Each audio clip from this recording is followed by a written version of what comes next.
Ayan, let's eat mga friend! Paksiw na tilapia ang ating ulam. Tsaka merong gulaya na talong, tsaka ampalaya. Tapos meron pa tayong in-steam dito na kalabasa, okra. Kalabasa and squash. Yung mga ulam ni Kate nyo. Tapos may broccoli, oh. Nainit. Siyempre, magkakamaytado.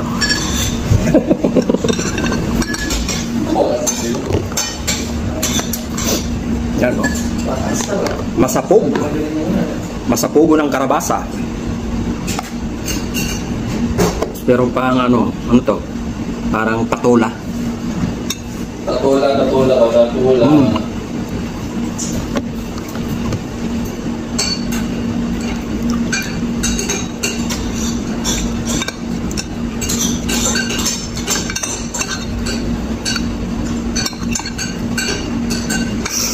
Manghang ang sili.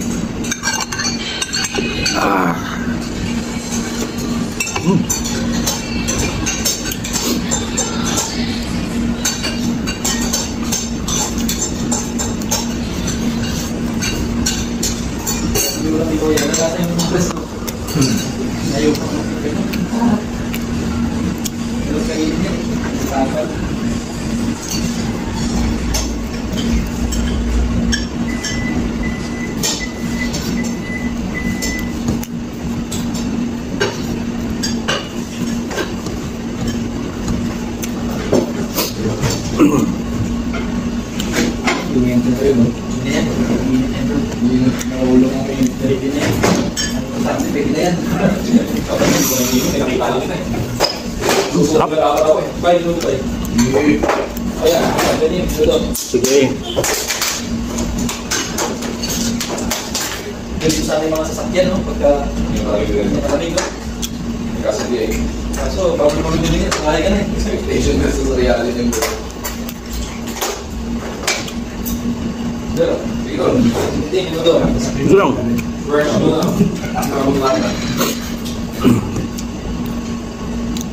Hindi sa ako sa akin. Ito lang po. Doon ako dito. Baka. Naman ako kasi tayo ano. Sabi ko, kasi nakakita dyan siguro sa mga kalibre yung pagi. Kung sinikot natin.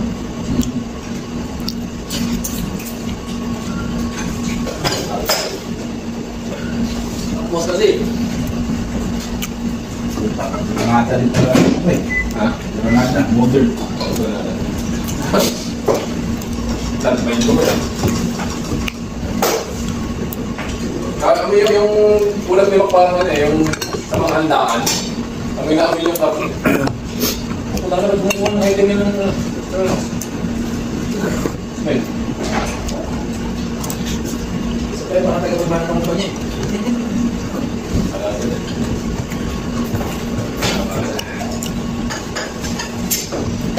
Kami, kayo.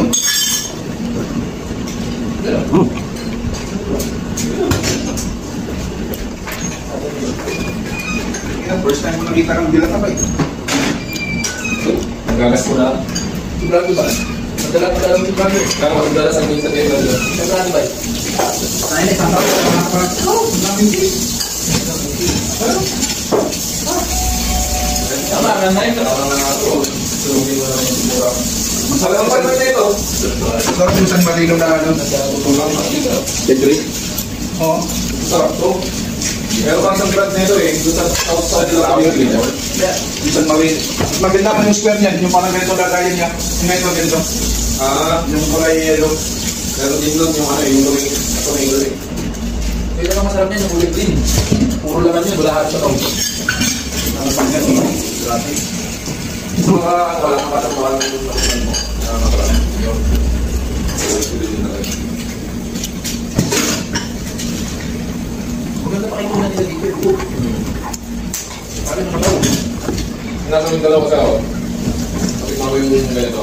Patagal ng ganito. Lagi na ako mag-rex ng ganyan. Pagdating dito, nakala ko meron din dito. Pero ibang brand pala. Sinalaman. At ayos ko eh.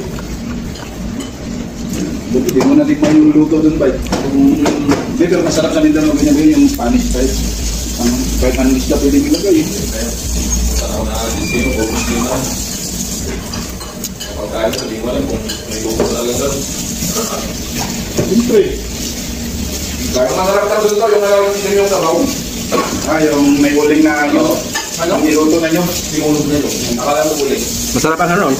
Masarap ang gata, no? Nagulat ako, itim. Tapos yun yung nakarat. Sabi ko, Sarap ng lasa ng gata, no? kapalarin kita, hindi ba mo? Baka ang ulam, notice ka, baka wala. Baka man. Sinulog talaga. Sunog talaga. Sarap yan. Lalo pag Muslim Siguro siguro nila yung naiwan. Naiwan, masarap pala. Naiwan yung sa mga Muslim ang mga Makanaw.